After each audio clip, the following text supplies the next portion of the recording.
Last video में हम लोगों ने पढ़ा था micro economics and macro economics क्या होता है। ठीक है, तो आप लोग को समझ में आ गया होगा ये क्या होते हैं। आगे बढ़ते हैं, हमारा एक क्वेश्चन से स्टार्ट करते हैं जो कि है व्हाट इज़ स्टैटिस्टिक्स। क्वेश्चन क्या है हमारा, व्हाट इज़ स्टैटिस्टिक्स। स्टैटिस्टिक्स क्या होता है, जो हमारे एक इकोनॉमिस्ट हैं लेमैन, उनके अकॉर्डिंग क्या है statistics. Statistics is something like a store of quantitative information. जो स्टैट्स है वो क्या है, एक तरीके का स्टोर है जिसमें क्वांटिटेटिव इंफॉर्मेशंस होती हैं। Statistics means quantitative information or quantification of the fact and findings. जो स्टैट्स है उसका मतलब क्या होता है, किसी भी तरीके की क्वांटिटेटिव इंफॉर्मेशन या quantification of fact and findings. जो भी हमने ढूंढा है या जो फैक्ट है वो, ठीक है। But how do we quantitative information, how do we get quantitative information? अब quantitative information हमें कहाँ से मिलती है? There must be a system, method और technique to collect quantitative information. तो इसलिए क्या होता है कि जो क्वांटिटेटिव इंफॉर्मेशन होती है उसको कलेक्ट करने के लिए कुछ ना कुछ मेथड या टेक्निक्स होती हैं जिससे कि क्वांटिटेटिव इंफॉर्मेशंस कलेक्ट की जाती हैं। ऑल्सो स्टैटिस्टिकल इंफॉर्मेशन में बी आर रॉ इंफॉर्मेशन। जो स्टैटिस्टिकल इंफॉर्मेशन होती हैं वो भी रॉ इंफॉर्मेशन होती हैं। It need to be classified, tabulate और it need to be systematically presented. इसलिए क्या होता है, ये जो इन्फॉर्मेशन होती है इनको क्या करना पड़ता है, क्लासिफाइड करना पड़ता है। इनको टैबुलेट मीन्स टेबल में प्रेजेंट करना पड़ता है, ठीक है। और इसको ज़रूरत क्या होती है, इसकी सिस्टमैटिकली प्रेजेंट करने की भी इसकी ज़रूरत पड़ती है। Also there must be a set of methods and techniques to condense the data. और इसके अलावा भी कुछ मेथड्स होते हैं या टेक्निक्स होते हैं जिनसे हम डेटा को कंडेंस कर सकते हैं, मीन्स उसको छांटा बीनी उसकी कर सकते हैं। May be we find average और परसेंटेज। इससे क्या हो सकता है हम कुछ परसेंटेज या एवरेज हमें मिले। And above all there must be a set of sorry हाँ and above all there must be a set of we find average and percentage sorry and above all there must be a set of methods or techniques on the analysis and interpretation of quantitative information। और हो सकता है इन सब के अलावा भी कुछ techniques या मेथड्स हों जिससे कि हम कि जो क्वांटिटेटिव इंफॉर्मेशन है उनका एनालिसिस और उनका इंटरप्रिटेशन कर सकें। A student of economics has to study all these methods and techniques to understand the master the subject matter of statistic. ठीक, तो ये जो स्टैटिस्टिक्स है इसको समझने के लिए हमें उन सभी मेथड्स और टेक्निक्स को स्टडी करना पड़ेगा अगर हमें स्टैट्स को अच्छे से समझना है तो। Thus, unlike a layman, a student of economics cannot relax taking statistics just as a pool of quantitative information। तो लेमन के अकॉर्डिंग क्या है, जो इकोनॉमिक्स के स्टूडेंट्स हैं उनको केवल यहीं पे रेस्ट नहीं करना चाहिए या ये सोच के रेस्ट नहीं करना चाहिए कि जो इकोनॉमिक्स स्टैट्स है वो क्या है, एक पूल है किसका, क्वांटिटेटिव इंफॉर्मेशन का। ठीक है, instead he is also to look into the method or technique relating to its collection, classification, presentation, analysis as well as interpretation। तो इसके अलावा भी उसे क्या करते रहना चाहिए या किस पे भी ध्यान लगाना चाहिए, जो भी मेथड यूज़ किया जा रहा है या टेक्निक यूज़ की जा रही है किसके लिए, जो डेटा है उसके कलेक्शन के लिए, उसके क्लासिफिकेशन के लिए, उसके प्रेजेंटेशन के लिए, उसके एनालिसिस के लिए और साथ ही साथ किसके लिए भी, उसके इंटरप्रिटेशन के लिए भी, उस पर भी ध्यान देना चाहिए। इन view of such vastness of subject matter, अब इसकी सुदूरता को देखते हुए क्या कह सकते हैं हम? Statistics is defined both in singular sense and plural sense. अब स्टैटिस्टिक्स को दोनों तरीके से हम डिफाइन कर सकते हैं, प्लूरल सेंस में भी डिफाइन कर सकते हैं और सिंगुलर सेंस में भी डिफाइन कर सकते हैं। Statistics a plural noun. अब हम लोग क्या पढ़ने जा रहे हैं? स्टैटिस्टिक्स एक प्लूरल नाउन के रूप में पढ़ने जा रहे हैं। In its plural sense, statistics refer to information in terms of number or numerical data, such as population statistics, employment statistics, statistics concerning public expenditure, etc. Plural sense में क्या होता है? जितने भी स्टैटिस्टिक इंफॉर्मेशंस होती हैं वो किस फॉर्म में हमें मिलती हैं? नंबर के फॉर्म में मिलती हैं या न्यूमेरिकल फॉर्म में मिलती हैं। अब इसमें कोई भी हो सकता है, जैसे हमारी पॉपुलेशन का डेटा हो सकता है, एम्प्लॉयमेंट का डेटा हो सकता है, या जो पब्लिक एक्सपेंडिचर है उसका भी डेटा हो सकता है। However, any numerical information is not statistics. फिर भी सभी न्यूमेरिकल इंफॉर्मेशन जो होती हैं वो क्या होती हैं? स्टैट्स नहीं होती हैं। मान लीजिए जैसे कुछ एग्जाम्पल यहाँ दिए गए हैं। Ram get ₹100 per month as pocket allowance is not statistics. अब मान लीजिए किसी एक पर्टिकुलर पर्सन को ₹100 पॉकेट मनी मिल रही है मंथली उसके डेली अलाउंसेस के लिए, तो क्या है? स्टैट्स नहीं है, क्योंकि जो स्टैटिस्टिक्स फॉर इकोनॉमिक्स होती है उसमें होल इकोनॉमी की स्टडी होती है, किसी एक पर्टिकुलर पर्सन की स्टडी नहीं होती है। ठीक है, ये ध्यान में रखिएगा।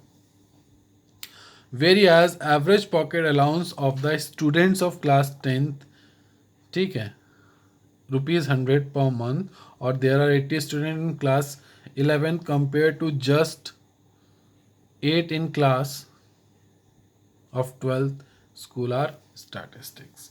अब मान लीजिए कि अब किसी एक पर्टिकुलर पर्सन की जगह हम आपको कुछ पर्सन्स का एक ग्रुप दे दें, ठीक है, और उसमें ये बोलें कि इस ग्रुप के जितने भी पर्सन्स हैं इनकी जो एवरेज पॉकेट अलाउंस है वो ₹100 है, तो ये क्या हो गया हमारे लिए?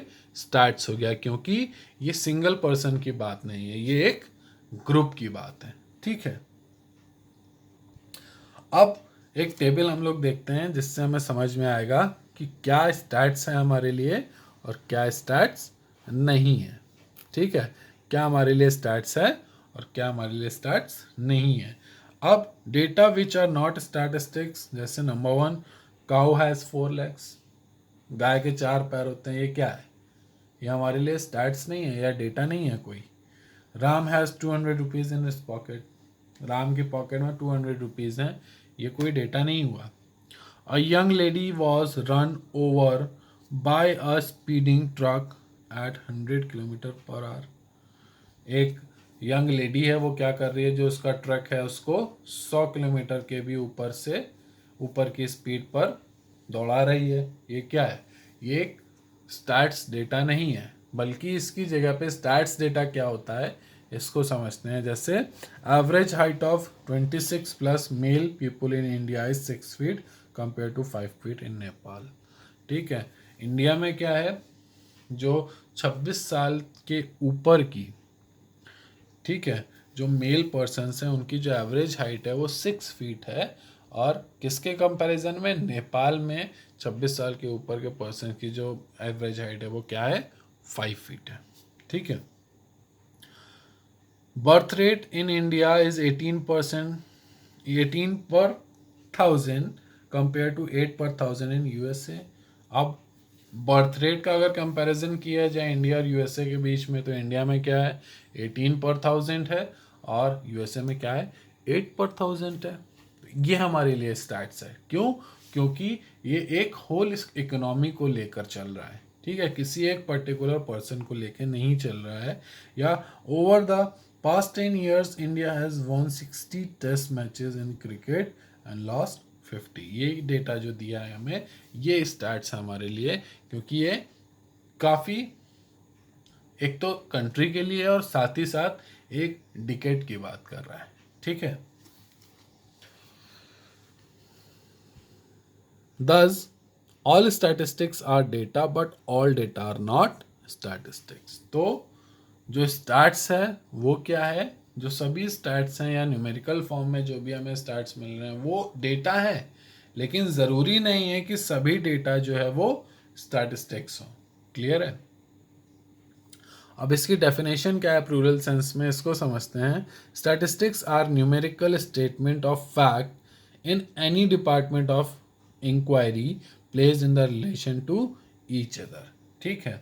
अब अगर जो स्टैट्स है वो क्या है, एक तरीके का न्यूमेरिकल स्टेटमेंट होता है जिसमें क्या फैक्ट होते हैं कि जो दो डिपार्टमेंट के बीच में अगर कुछ कंपैरिजन किया जा रहा होता है या एक दूसरे के रिलेशन में को अगर चेक किया जा रहा होता है उसको बोलते हैं स्टैट्स, ठीक है। दूसरी इसकी डेफिनेशन है वो क्या है, by statistics we mean quantitative data affected to be marked extended by multiplicity of causes. Clear है सबको। दो हमने डेफिनेशन आपको बताई, एक थी जो प्रोफेसर बाउले की और दूसरी प्रोफेसर यूले एंड कैंडाल की। क्लियर है। अब आगे बढ़ते हैं हम लोग, क्या देखते हैं, फीचर्स और characteristics of statistics in the plural sense और एज न्यूमेरिकल डेटा, ठीक। As a numerical data characteristics क्या है स्टैट्स की उसको देखते हैं। साथ ही साथ ये जो बॉक्सेस आपको दिख रहे हैं इस पर ज़रूर एक बार ध्यान डालिएगा, जिससे कि हम कहीं से भी, जो पेज आपके सामने खुला हुआ है, हम कहीं से भी कोई भी क्वेश्चन पूछ सकते हैं, ठीक है। इसको ध्यान में रखिएगा। अब क्या कैरेक्टरिस्टिक्स हैं, जैसे नंबर 1 है aggregate of facts. A singular number does not constitute statistics. कोई भी एक सिंगल नंबर है होता है वो स्टैटिस्टिक्स कंसिस्ट नहीं करता है, ठीक है। No conclusion can be drawn from it. किसी भी तरीके का कोई भी कैलकुलेशन हम उससे नहीं कर सकते हैं क्योंकि वो एक सिंगल नंबर है। It is only the aggregate number of facts that is called statistics. ये क्या है, सिर्फ एक एग्रीगेट नंबर है फैक्ट्स का जिसको हम स्टैट्स बोल सकते हैं या बोल रहे हैं, ठीक है। As the same can be compared and conclusions can be drawn from them, ठीक है। अब जैसे एग्जाम्पल दिया है, if it is stated that there are 1000 students in our college then it has no statistical significance। अगर हम केवल अपने कॉलेज की बात करें कि हमारे यहाँ 1000 बच्चे हैं, ठीक है, तो ये कोई स्टैटिस्टिकल सिग्निफिकेंस या डेटा नहीं हुआ। But if it is stated that there are 300 students in arts faculty, 400 students in commerce faculty and 300 students in science faculty in our college, it makes statistical sense as this data conveys statistical information, ठीक है। अब मान लीजिए हम overall एक चीज़ बता दें आपको, ठीक है, तो वो क्या है हमारे लिए उसका कोई सेंस नहीं है एज ए स्टैटिस्टिक्स। और वही अगर उसी डेटा को कई पार्ट्स में ब्रेक करके अगर हम बता रहे हैं या हर पर्टिकुलर चीज़ का अलग डेटा हम आपको दे रहे हैं तो वो क्या है, उसका सेंस बनता है स्टैट्स में, जिससे कि हम ओवरऑल स्टडी या एनालिसिस कर सकते हैं कि हमें किस डिपार्टमेंट में इम्प्लीमेंट करना है। अब मान लीजिए हमने बता दिया कि हमारी कंपनी में 8 डिपार्टमेंट हैं, ठीक है, तो इसका कोई सेंस नहीं हुआ। और हमने अगर बताया कि 2 डिपार्टमेंट हमारे प्रोडक्शन के हैं, 2 डिपार्टमेंट हमारे मार्केटिंग के हैं, 2 डिपार्टमेंट हमारे मैनेजमेंट के हैं और 2 हमारे वर्कर्स के हैं या प्रोडक्शन हाउस के हैं, ठीक है, तो इससे क्या हुआ, ये हमें पता चल रहा है कि आपकी कंपनी में एक्चुअली है क्या और हमें किस तरीके से अपने डेटा को एनालाइज करना है। क्लियर है। नेक्स्ट है हमारा numerically expressed. Statistics are express in term of numbers. जो स्टैटिस्टिक्स होती है उसको नंबर्स के टर्म में एक्सप्रेस किया जाता है। Qualitative aspects like small, big, rich, poor etcetera are not called statistics, ठीक है। कैलकुलेटिव डेटा जो होता है ठीक है, उसको हम स्टैट्स बोल सकते हैं। लेकिन अगर उसकी जगह पे क्वालिटेटिव डेटा हो गया, क्वांटिटेटिव डेटा की जगह क्वालिटेटिव डेटा अगर हो गया, जैसे कोई लंबा है, छोटा है, मोटा है, नाटा है, ठीक है, अमीर है, गरीब है, ठीक है, तो ये सब क्या है, ये सब स्टैट्स नहीं है। स्टैट्स केवल न्यूमेरिकल फॉर्म में होता है, ठीक है। For instance, to say Irfan Pathan is tall and Sachin is short no has no statistical sense, किसी भी तरीके का कोई सेंस नहीं है। However it is stated that height of Irfan Pathan is 6 feet and 2 inches and the Sachin height is 5 feet 4 inches, then these numericals will be called statistics. अब मान लीजिए अगर हम दो लोगों के पर्सन की हाइट की बात करें, एक लंबा एक नाटा है, ठीक है, ये नहीं चलेगा। अगर हम वही उन दोनों की लंबाई और नाटेपन की जगह क्या करें, उनकी हाइट्स बता दें न्यूमेरिकल फॉर्म में, तो वो क्या हो गया हमारे लिए, स्टैट्स हो गया। क्लियर है? आगे बढ़ते हैं। Affected by multiplicity of causes, ठीक है।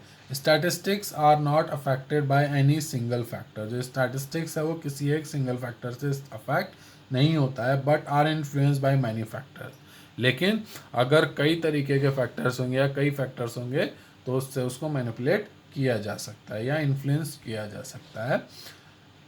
Had they been affected by one factor alone, then by removing that factor they would lose all their significance, ठीक है।